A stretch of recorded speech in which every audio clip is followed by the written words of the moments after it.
네, 이 창세기 말씀은 제가 여러 번 설교 중에도 말씀드리고 또 인용도 많이 했던 그 장면 중에 하나입니다. 오늘 제목이 조금 도발적이랄까요? 네, 제가 뭐 제목 글은 써놓고 제목은 이제 좀 전에 이게 하느라고 조금 러프한 감이 없잖아 있습니다. 그런데 아무튼 유시민 작가의 요즘 하는 말과 행동들을 보면서 우리가 깨달을 바가 없지 않다라는 생각으로 남의 이름을 이렇게 원래 설교에 넣는 거 아닌데 한번 넣어봤습니다. 네, 아무튼 오늘 본문 말씀 앞뒤로 여러분들 다 읽어보셨고 잘 알고 계신 말씀이죠. 아담과 하와가 선악과를 따먹고 죄를 지을 수밖에 없었던 이유가 저는 확증 편향에 있다 이렇게 생각을 합니다. 확증 편향에 대해서 뭐 여러분 잘 아시니까 따로 설명을 하진 않고요. 기존의 상식과 정보, 팩트가 있었겠죠. 하나님이 이 과실을 먹지 말라 그러면 죽는다, 이게 사실이고 팩트고, 그 당시에 아담과 하와가 가지고 있었던 여러 가지 정보 중에 하나였던 거예요. 그런데 그 상식을 깨트릴 만큼 그걸 깨트릴 만한 다른 정보를 얻게 돼요. 뱀으로부터 다른 정보를 듣게 되다 보니까 이제 기존에 알고 있었던 팩트라고 알고 있던 이 사실을 망각하기보다는 부정하는 이런 단계로 가면서 뱀으로부터 취득한 그 정보를 바탕으로 자신의 욕망, 뭐 그 당시에는 둘밖에 없었다고 하니까 뭐 권력이나 이런 건 모르겠지만 아무튼 뭐 이 세상을 지배하고 싶어하는 욕구라든지 조종하고 싶고 또 어떤 우월감 같은 것들, 이런 것들을 실현하기 위해서 기존의 팩트를 왜곡하거나 잊어버리고 눈을 감고 선악과를 베어먹는, 이런 베어먹어야만 한다는, 그래야만 내가 더 여기서 잘 살 수 있고, 뭐 하나님 그렇게 말씀은 하셨지만 그래도 이렇게 하는 게 모두에게 유익일 것이다 라고 스스로 세뇌 아닌 세뇌를 했겠죠. 이거를 우리가 확증 편향이라고 부르는 거예요. 아주 작은 잘못된 정보를 가지고 크게 확대 해석해서 그것을 쫓아가다 보면 기존에 있었던 정보나 지식이나 팩트 이런 것들을 무너뜨릴 수 있는 것이 바로 이런 심리적인 방어기제 같은 이 확증 편향의 모습이다, 이렇게 생각할 수 있어요. 그런 것 때문에 아담과 하와가 결국에는 상식을 무너뜨리고 선악과를 먹는 우를 범하게 된 거죠. 그래서 이 확증 편향에 빠지면 자기의 그릇된 생각이나 욕망이 옳다고 할 수 있을 만한 여러 가지 이유와 근거를 만들어내는 거예요. 확증 편향에 빠진 사람들의 특징이기도 하고요. 아무튼 아담과 하와는 결국 선악과를 먹음으로써 잃는 것, 목숨이죠. 죽으리라 했으니까 그 목숨을 잃는 것보다 얻는 것이 더 크다고 여긴 거예요. 전혀 사실은 그렇지 않은데 확증 편향에 빠지면 그렇다는 거예요. 하나님처럼 눈이 밝아지고 또 누군가 우위에 서고 누군가를 군림하려고 하는, 누군가 위에서 군림하려고 하는 어떤 욕망, 이런 것들이 우리가 가진 상식과 정보와 팩트들을 무시하게 만드는 경향을 가진다. 네. 그런 착각 속에서 얻는 것이 더 많을 거야 라고 잘못된 결론, 확증 편향에 빠진 거죠. 아담과 하와가 그래서 무너졌고 그 이후에 그 결과는 어떻게 됐어요? 끝없는 고통이 시작됐죠. 제가 이거는 교회 초창기 때 길게 이렇게 말씀드린 게 있으니까 혹시 찾아보시고, 결론적으로 말씀드리면 이 노동과 출산을 해야 했었잖아요. 간단하게 말씀드릴게요. 혹시 모르니까. 노동을 하다 보면 어떤 사람은 손재주가 좋고 피지컬이 좋아서 많은 곡식이나 사냥감들을 얻을 수 있는 사람이 있고, 반면에 힘이 좀 약하거나 여성 같은 경우에는 적게 얻고 덜 먹을 수밖에 없는 환경 속에 살 수밖에 없는 이런 사람도 있다는 거예요. 그래서 사람들은 계급이 만들어지는 거예요. 빈부의 격차가 만들어지고 귀천이 나뉘어지게 되고 끊임없는 경쟁 속으로 우리가 빨려 들어갈 수밖에 없는 피곤한 삶을 살 수밖에 없었다는 것이죠. 제가 이 죄의 결과가 이렇다고 제가 여러 번 말씀드렸던 기억이 있어요. 결과적으로 뭐예요? 힘이 센 사람, 똑똑한 사람, 잘난 사람은 귀하고 존엄하다 이야기하면서 반대되는 사람들의 생명은 그 존엄성을 인정하지 않고 가치를 인정하지 않는 거예요. 그래서 빈부의 차라든가 어떤 카르텔의 형성이라든가 이런 불공정한 일들이 만들어지고 약육강식의 법칙이 우세해진 것이죠. 그것이 우리의 삶을, 특히나 이 시대의 청년들의 삶을 피폐하게 만든 것이다. 제가 여러 번 말씀드렸습니다. 그래서 유시민이라는 제목을 달았으니까 제가 요즘 볼 때 유시민 작가는 선을 넘어도 한참 넘은 것 같아요.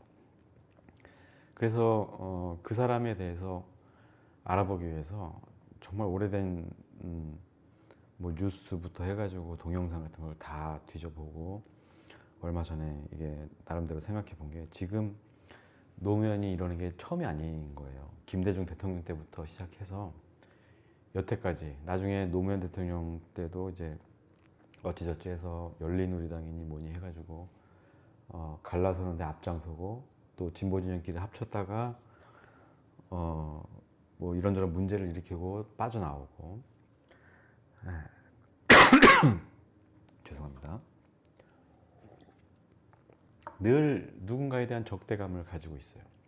분명한 적이 있을 때, 이명박, 박근혜나 윤석열 같은 분명한 적이 있을 때는 그의 말이 우리에게 시원한 사이다가 되고 하나의 이정표가 되기도 했었지만 그 시간 외에 지금 이재명 대통령이나 뭐 이럴 때, 노무현 대통령 때라든지 김대중 대통령 때라든지 이럴 때 보면은 똑같이 하는 거예요. 분명한 적이 없으니까 상대방이 아닌 내부의 어떤 세력을 지칭하면서, 있는지 없는지도 모를 그 세력을 지칭하면서 적대시하는 이런 모습들을 계속 보여온 거예요. 네, 제가 이제 뭐 여러 가지 좀 축약해서 말씀드리긴 하지만 이게 팩트긴 합니다. 네, 여러분들도 찾아보시면 다 볼 수 있을 거예요. 아무튼 이분이 정통파임을, 민주진영의 정통파라는 것을 자처하면서 각 진영들, 상대방을 적대시하고 진영 내에서도 네 편 내 편 가르는 이런 일들을, 그래서 그 세대가 이루어온 어떤 정치적 자산 위에서 그것을 빌어와서 힘입어서 자신의 주관을 관철시키려고 애써왔던 그의 궤적을 제가 봤어요. 그러다가 이제 이재명이라는 결이 다른 정치인, 이재명이 등장하자마자 뭐 이런저런 얘기를 하다가 어저께인가 그저께는 필패론을 꺼내 들었죠. 이렇게 하면 망한다. 김대중 때도 그런 비슷한 워딩을 했었던 걸로 제가 봤습니다. 그래서 유시민은 확증 편향을 가지고 있다. 어떻게 보면 자신의 세계, 그 질서, 자기가 가지고 있는 어떤 올바름, 이것을 깨트리는 것은 악에 가깝다는 인식을 가지고 있는 거예요. 그래서 잘하고 있든 못하고 있든 어떤 꼬투리라도 잡아서 자기가 옳다는 것을 증명해야만 하는 이런 삶을 살고 있는 거예요. 그래서 그런 인식을 가지고 어떤 정합성이나 시대정신이나 이런 것도 난 모르겠고 내가 주도권을 가지고 그 위에 군림하면서 상황 노릇을 하고 싶은 거예요. 하나님처럼 눈이 밝아지고 싶은 것이고 누군가를 지배하고 싶은 욕구가 있다는 것이죠. 이 욕망이 기존의 상식이나 여론이나 또 국민이나 혹은 당원들의 뜻과 어긋나는 것도 못마땅한 거예요. 그러니까 아주 작정을 하고 노무현 재단 나와서 이제 비평을 하겠다. 이렇게 나오는데 제일 초반에 말한 게 이재명 대통령이 필패할 것이다. 말하자면 상대방 진영을 썼기 때문에 망할 것이다라는 이 말도 안 되고 어처구니없는 말을 꺼내는 거예요. 새로운 질서나 새로운 방향성을 흔드는 걸로 자기 기존에 경고했던 어떤 자신의 성을 지키려고 한다는 거예요. 확증 편향에 빠진 자들의 전형적인 모습을 가지고 있다. 그리고 그 본인도 알 거예요. 그것이 얼마나 나라나 혹은 다른 정당이든 어떤 당원이든 국민에게 어떤 영향을 끼칠지 뻔히 알면서도 확증 편향적인 시각 때문에 진실이나 팩트에 눈을 감고 그렇게 사는 거죠. 선악과를 먹으면 죽는다는 걸 뻔히 알면서도 그 선악과를 먹으면 내가 눈이 밝아질 것 같아. 지금 이 민주진영 내에서의 갈라치기를 해서 얻을 것이 없거든요. 예, 오히려 이제 분열을 일으키고 다음 총선을 망가뜨릴 수도 있는 이 위험한 시도를 위험하다는 걸 알면서도 그렇게 해서 자기가 어느 위치에서 누군가를 지배하고 싶은 욕구가 더 크기 때문에 네, 그런 자신의 욕망을 계속 표출시키고 있는 것이에요. 군림하고자 하는 성향, 지적인 우월감, 그런 욕망이 더 큰 거죠. 이렇게 해서 이 진영이 깨트려지고 나라가 엉망이 될 수 있다는 것을 알면서도 그것을 외면하는 것이죠. 제가 그래서 유시민이라는 작가를 뭐 그냥 괜히 까고 저의 감정을 배설하려고 이 말씀을 드리는 건 아닙니다. 물론 이름을 꺼냈기 때문에 약간 그렇게 보일 수 있겠으나 우리가 이 사건들을 통해서 유시민의 말을 통해서 배우고 기억해야 할 것들이 있다는 거예요. 아는 것이 많다고 해서 자기가 어떤 정무적인 일들을 하면서 얻은 정보가 많다고 해서 또 돈과 권력, 뭐 이 사람은 권력은 뭐 없다고 볼 수 있지만 그 사람이 가진 팬덤이 있잖아요. 그것도 권력이잖아요. 그런 것을 가지고 지지를 받는다고 해서 그 사람이 꼭 옳은 것은 아니다. 이 사실을 우리가 알아야 되고 그런 전제 위에서 정치인이든 사업 파트너든 올바른 시각으로 우리가 바라볼 수 있는 거예요. 내가 옳다라고 착각하는 순간 내가 원하는 것들만 보게 되고 내가 인정한 것만 옳은 것이 되는 거죠. 제가 그래서 예전에도 몇 번 말씀드렸어요. 소크라테스 이야기도 하고 도덕경 71장의 노자의 말도 빌어왔었죠. 제가 오늘은 이 노자의 말을 유시민에게 돌려주고 싶어요. 소크라테스도 얘기했으니까 무지의 지. 내가 지혜롭다고 사람들이 얘기는 하지만 어떤 면에 있어서는 무지하다라는 걸 아는 사람이었어요. 소크라테스가. 그래서 무지의 지를 가진 사람이다. 네. 나는 내가 모른다는 사실을 알기 때문에 더 공부하고 더 듣고 하겠다는 어떤 이야기겠죠. 네. 도덕경에도 똑같은 말이 있어요. 뭐 부지지병. 네. 알지 못함을 알지 못한다는 것을 잠깐만요. 부지지병을 어떻게 해석하죠? 네. 부지 알지 못한다는 것을 안다는 것을 부지 알지 못하면 병이다. 네. 알지 못하면서 안다고 생각하는 것은 병이다. 네. 유시민의 말을 들어보면 어떤 전지적 시점에서 다 아는 것처럼 이야기하고 전제를 하고 그런 식의 어법을 써요. 그래서 신뢰감이 생기는 연설가로서는 좋은 사람일 수도 있겠죠. 그러나 그런 연설이나 주장의 전제가 되는 이런 무지의 지라든지 부지지병 이런 전제들을 빼고 보면 네, 병에 걸린 것이 맞다. 그래서 아무튼 제가 여기 밑에 제가 적어놨네요. 노자의 말이 이래요. 지부지상, 부지지병, 부유병병, 성인부병, 이기병병, 시불병. 네, 이거 외우지도 못할 말인데 한번 해봤습니다. 오늘 책을 꺼내서 베껴 써봤어요. 알면서도 알지 못하고 있다고 생각하는 것이 가장 좋은 것이다. 지부지상. 네, 지부 알지 못한다고 아는 것이 상이다. 최고 좋은 것이다. 그러니까 내가 다 안다고 착각하지 말아야 된다는 거예요. 또 부지지병 알지 못하면서 아는 채 하는 것이 병이다. 네. 유시민 작가는 어떤 전제들을 꺼내면서 이야기하는 것이 다 옳다고 가정하고서 그 다음에 이재명은 그래서 필패할 것이다 이렇게 얘기하잖아요. 그 전에 전제들이 맞는 건지 틀린 건지에 대해서 증명이 되지 않았음에도 불구하고 그게 맞다고 착각하는 거예요. 그러면서 그게 자기가 알고 있는 것이 진실이라고 착각하고 말이기 때문에 병에 걸린 사람이 되는 거예요. 네. 그 부유병병. 병을 병으로서 인식을 해야 병이 되지 않는다. 이런 이야기입니다. 예, 내가 병이 있는지 없는지 모르면 우리가 건강 검진 나중에 해가지고 늦게 알게 되면 우리 목숨이 위태롭잖아요. 예, 육체적인 것도 그렇지만 이 지혜, 우리가 가진 지식도 마찬가지예요. 내가 아는 것이 전부가 아님을 인정하지 않으면 예, 이 병이거나 병이라고 표현하면 좀 그렇지만 내가 알지 못한다는 것을 인정하지 않으면 그게 병이 되는 거죠. 예, 내가 그걸 알아야만 그 병이 내가 알지 못함이 병이 되지 않는 거예요. 그런데 알지 못한다는 것을 모를 때 병이 되는 것이죠. 성인 부병, 성인에게는 병이 없다. 네.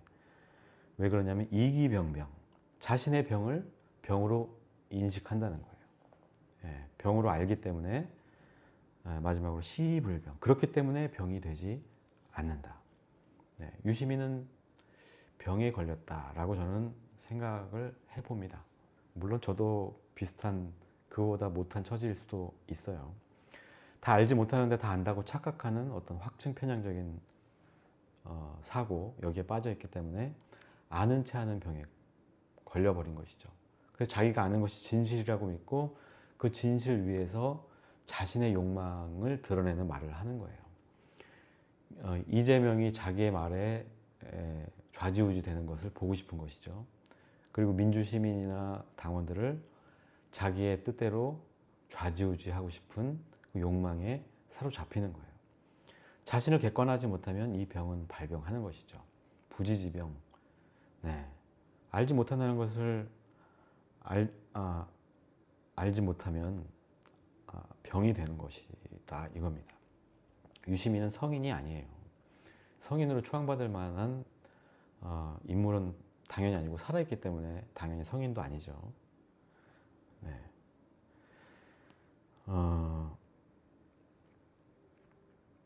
아무튼 자신의 병을 병으로 알지 못하기 때문에 아는 채 하는 이런 병에 걸렸고, 그렇기 때문에 막말로 하면 시정잡배하고 다를 게 없다는 거예요. 자기가 교수를 하고 보건복지부 장관을 하고 국회의원을 했어도 이 노자의 말을 새겨듣지 않고 모른 채 한다고 하면 그 사람은 쓸모없는 그냥 일개 글쟁이밖에 안 되는 거예요. 그가 가진 지식이나 경험이라는 자산은 지부지상일 때 쓸모가 있는 거예요. 예, 자기가 모른다는 것을 알 때 쓸모가 있는 것이지, 모르는 상태에서는 다 헛것이다 하는 것이죠. 근데 이 사람은 보면 부지지병이, 알지 못하면서도 아는 채를 하고 있기 때문에 병에 들어있고, 그런 병에 들린 사람이 하는 말이기 때문에 우리가 귀 기울여 들을 필요도 없고 거기에 우리가 부안해독한다면 우리도 똑같이 이 병에 걸려서 아담과 하와처럼 못 모르고 선악과를 따먹을 수 있는 그런 사람이 되고 만다. 그래서 제가 이 유시민의 이야기를 하는 이유는 그거예요. 같은 실수를 범하지 말자. 저도 목사로서 어떤 지적 허영감을 가질 때가 있어요. 신학 공부를 했다는 이유로 또 석사 공부도 하고, 공부를 몇 년을 했죠? 제가 8년을 했거든요. 네. 잘난 척도 하고 싶고 아는 척도 하고 싶지만 그런 순간에 저는 병에 걸려 버린다. 제가 이 노자의 말, 또 소크라테스의 무지의 지를 읽으면서 깨달았던 말입니다. 이런 이유로 제가 유시민에 대해서 이야기를 해봤고요. 우리 모두가 지금 제가 정치적인 이야기로 들릴 수 있겠지만 결과적으로 우리가 살아가는 데 필요한 지혜이고 지식인 거예요. 여기서 우리가 우리 가족 간의 관계라든지 친구나 사업 관계, 여러 가지 관계들이 있을 텐데 그 사이에서 내가 부지지병 되지 않도록 노력을 해야 하는 겁니다.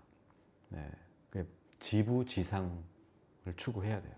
내가 알지 못한다는 것을 내가 알려고 노력하는 것, 그것이 자기 성찰이고 반성이고 우리 교회에서 하는 말로 회개거든요. 이런 자세를 가지고 살 때 우리가 진정으로 사람들이 존경하고 사랑하는 그런 사람이 될 수 있다. 그래서 유시민이나 기타 이런 빅 스피커들의 어떤 확증 편향적인 사고에 휘말려들지 않고 같은 실수를 반복하지 않기를 바라는 마음으로 이 말씀 함께 나눴습니다. 그래서 아담과 하와부터 시작된 이 인간의 욕망의 여러 서사들 지금도 이어오고 있는 거예요. 똑같이 지금도 사람들이 저 열매만 내가 먹으면 내가 눈이 밝아질 것 같고 하나님처럼 될 것 같은 착각에 빠져 사는데, 이 착각을 가지는 순간 우리는 병에 걸리고, 병에 걸린지도 모르고 살다가 사람들로부터 외면받고 힐난받고, 그러면서 자기가 여태까지 쌓아왔던 모든 이런 것들을 다 잃어버릴 수 있다는 사실.